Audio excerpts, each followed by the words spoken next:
இது நம்ம வீட்டு பன்னீர் ரோஜா செடிங்க. நீங்கள் எல்லா வீடியோலையும் பார்த்துருப்பீங்கன்னு நினைக்கிறேன். இந்த மாதிரி நிறைய பூ பூத்துச்சுங்க. இந்த தடவை பனிக்காலமாகவும் போச்சுங்களாக்கு எக்கச்சக்கமாக பூ பூத்துச்சு.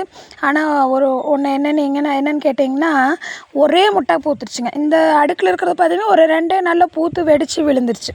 அவ்வளோதான், முடிஞ்சிச்சு. இந்த ஒரு கொம்பில் இருக்கிறது ஒரு 2 நாளில் முடிஞ்சு. இது ஒரு 2 அந்த மாதிரி ஒரு நாளைக்கு ஒரு 10 பூ 15 பூ அந்த மாதிரி ஒரே முட்டை பூத்து பூ முடிஞ்சதுங்க. இப்போ ஒரு 2 கொம்பில் தான் பூ இருந்துச்சு. அதனால் அதை மட்டும் விட்டுட்டு மற்றது எல்லாமே வெட்டி விட்டுட்டுங்க. நம்ம பூத்து முடிச்சதையும் அந்த பூவையும் பறிச்சிடணும், இந்த மாதிரி ஸ்டெம்மையும் வெட்டி விட்டுறணும். அப்போ தான் அது நல்லா அடுத்த பூ பூக்கும்போது நல்லா கிளச்சி வருங்க. நீங்களும் உங்கள் வீட்டில் வச்சுருக்கிற செடி பூத்து முடிஞ்சிச்சுன்னா இந்த மாதிரி வெட்டி விட்டுருங்க.